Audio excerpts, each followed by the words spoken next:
animators Frank Thomas and Ollie Johnston were given the happy task of bringing 3 good fairies to life.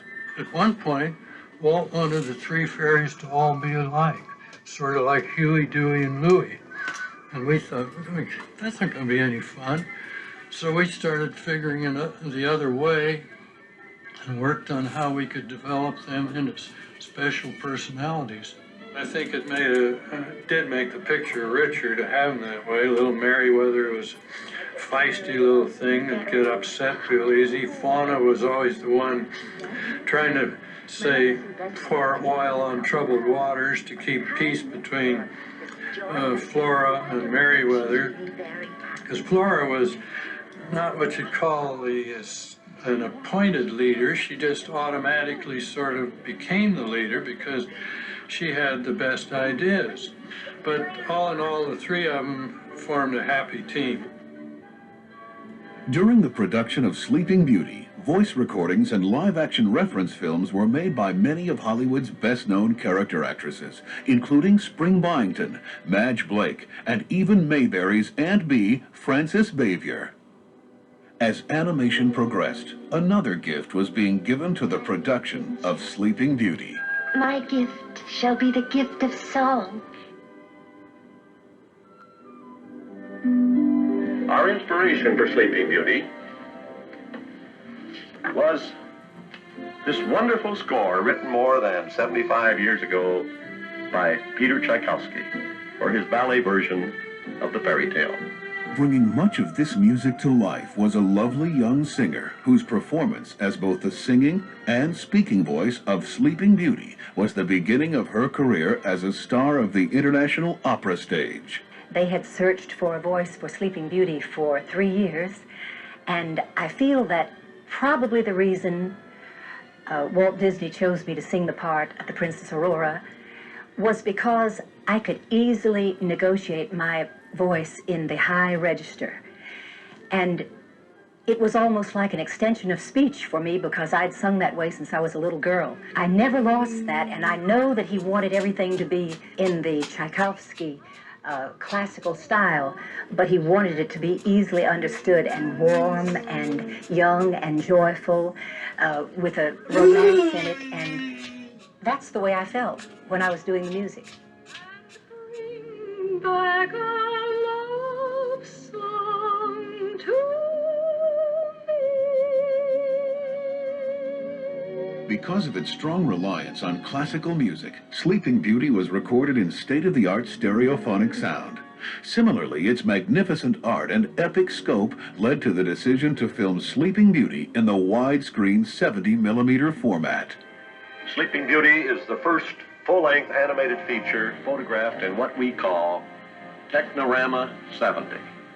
Our previous features like Snow White, Pinocchio, and Cinderella were made for the standard-size theater screen. So they were shot on 35mm film like this. But Sleeping Beauty was filmed in Technorama 70 like this. That meant that all of our artwork, backgrounds, paintings had to be larger and more detailed. All of these special processes and meticulous attention to detail had a cost, not just in money, but in the time it took to produce Sleeping Beauty. In addition to the complexity of Sleeping Beauty's production, Walt Disney and his staff were stretched thin, hard at work on Disneyland, 3 television series, and numerous live-action films. That's why it took us 6 years and $6 million to make Sleeping Beauty. But to us, it was worth it. I mean, at every stage, at every step, this film was going to be different.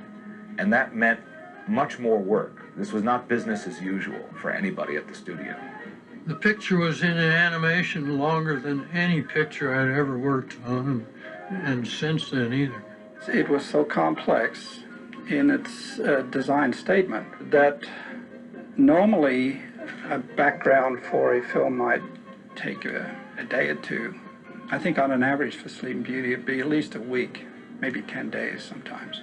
For myself, it was wonderful. I got to paint most of the production backgrounds of the whole picture, where it never could have been that way if it had been rushed. Sleeping Beauty premiered in the era of epic movies like Ben-Hur.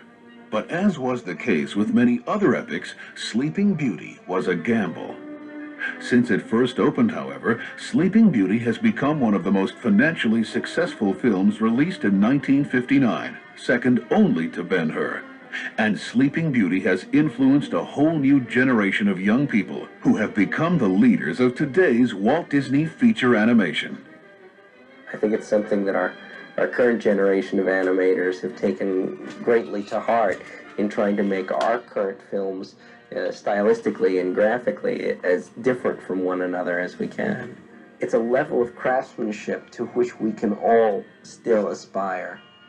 Sleeping Beauty is certainly ranks right there among the top most influential graphic films in the Disney canon. In my family, ever since I was 5 years old, I was known as the guy who wants to work at Disney, so we know who to blame. It's Sleeping Beauty and those brilliant designers, and it's Disney at its best. Little did I know Sleeping Beauty would be the film that would keep me in contact with young people. When I'm talking to young people, tell them to hold on to their dreams, work very hard. I was very lucky and so fortunate. It was a once upon a dream, and I loved every minute of it.